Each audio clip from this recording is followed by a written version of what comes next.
ค่ะน้องปูสวัสดีค่ะมื้อนี้ก็สิมาตามรัฐบาลไทยน้องปูโค้งสุดท้ายที่อยากได้เลขน้องปูว่าน้องปูฝันไปอีหยังฝันบ่น้องให้ FC ฟังว่าเพิ่นสิ นั่น ได้ แหละ เล จ้ะ ข ฟั น้อน ง ว่าในวันความดัน97จ้ะ ฝันว่าไปวัดความดันได้97มี97ซ้ำนี่ฝันสั่น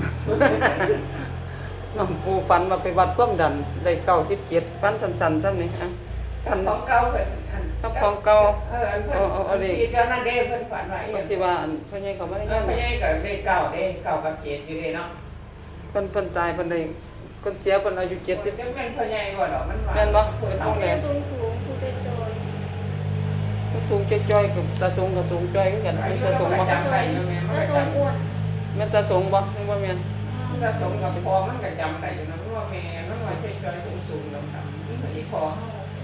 แล้วดำอยู่พ่อใหญ่เดิน มันก็ดำอยู่เด้บ่ได้ถึงกับว่าดำแต่ว่าได้หมาสิเบิ่งว่าดำนะ สิ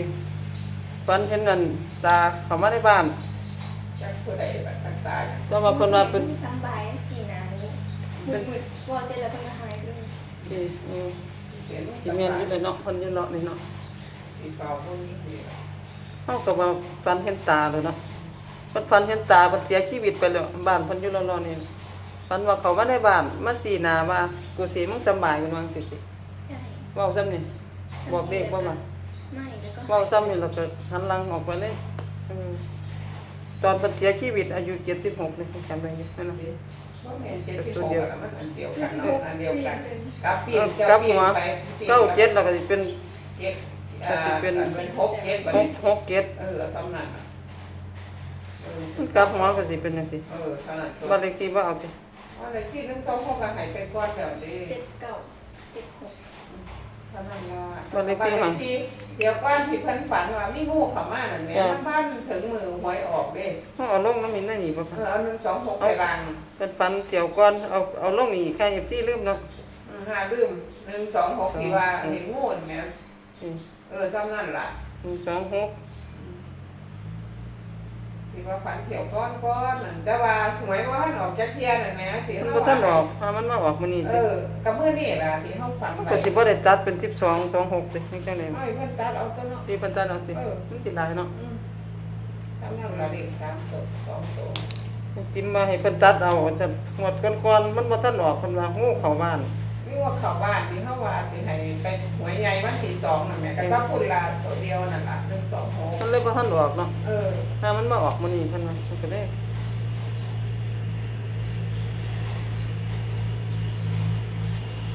ปูวัดที่2พฤษภาคม65รัฐบาลไทย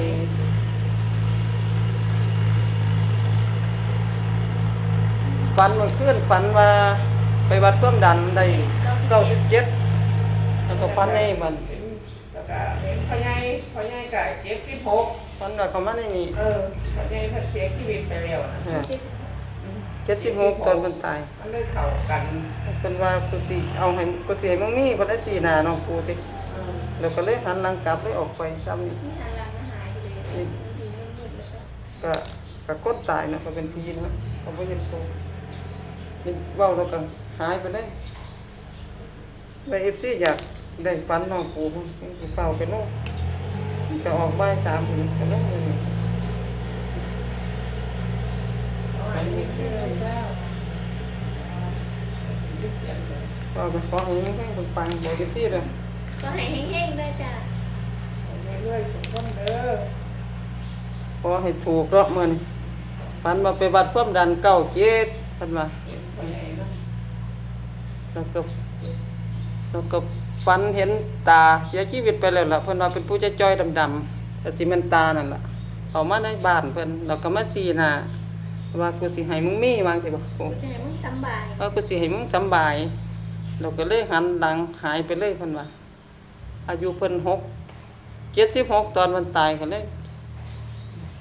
97กับ67ก็ตัวเดียวกันเนาะแล้วอัน126นี่งูเข้าบ้านบ่ แม่นจ้ะ อันนี้ที่ ฝันก่อนๆเพิ่นว่างูเข้าบ้านบ้านเลขที่126มันเลยบ่ทันออกก็เลยเอามาลงให้นำอีกจ้ะตามนี้นะคะ FC โชคๆมันๆแห้งๆปังๆ กับเลขน้องปูแล้ว มาเพิ่นสิได้ยินเสียง ก็ให้มันหวานเด้อจ้า ขอให้ปังๆเนาะขอให้ FC มีโชคกับน้องปูมื้อนี้ความฝันเพิ่นแม่นๆสวัสดีค่ะ